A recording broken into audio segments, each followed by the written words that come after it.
ശ്രദ്ധിക്കുന്ന രണ്ട് കണ്ണുകളുണ്ടായിരുന്നു, യേശുവിന്റെ കണ്ണുകളായിരുന്നു.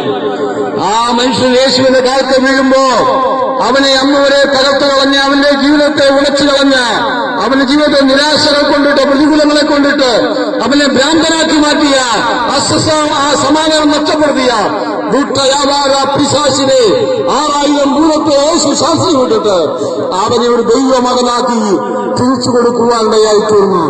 ആ ഭവനത്തെ സന്തോഷവും സമാധാനവും ഐശ്വര്യവും പകർന്ന സർവശക്തിയുള്ള ദൈവമാണ് യേശു.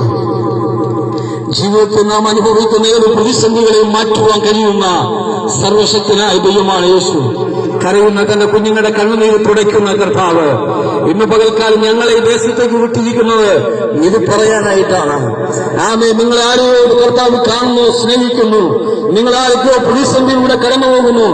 നിശ്ചയമായിട്ടും ഭയപ്പെടേണ്ട, ഞാൻ നിന്റെ കൂടെയുണ്ട്. ഒളിച്ചു നോക്കണ്ട, ഞാൻ നിന്റെ ദൈവമാണെന്ന് പറഞ്ഞ യേശു നിങ്ങളുടെ ഏത് പ്രതിസന്ധികളെയും മാറ്റുവാൻ ഈ സമയത്ത് തന്നെ മതിയായ ദൈവമാണ്. വേദപുസ്തകം വായിക്കുമ്പോൾ കാണുന്നു, ഒന്ന് യേശുവിന് പ്രകൃതിയുടെ മേൽ അധികാരമുണ്ടായിരുന്നു. അതുകൊണ്ടാണ് കാറ്റും കോളും വന്നപ്പോ ശിഷ്യന്മാരെ പേടിച്ചുപോയി. ആമേ, കർത്താവ് പറഞ്ഞപ്പോ പ്രകൃതി വരെ അനുസരിക്കുവാൻ ഇടയായി തീർന്നത് ഇവൻ ആരാണ്? സർവശക്തനായ ദൈവമാണെന്ന് അറിയില്ലായിരുന്നു.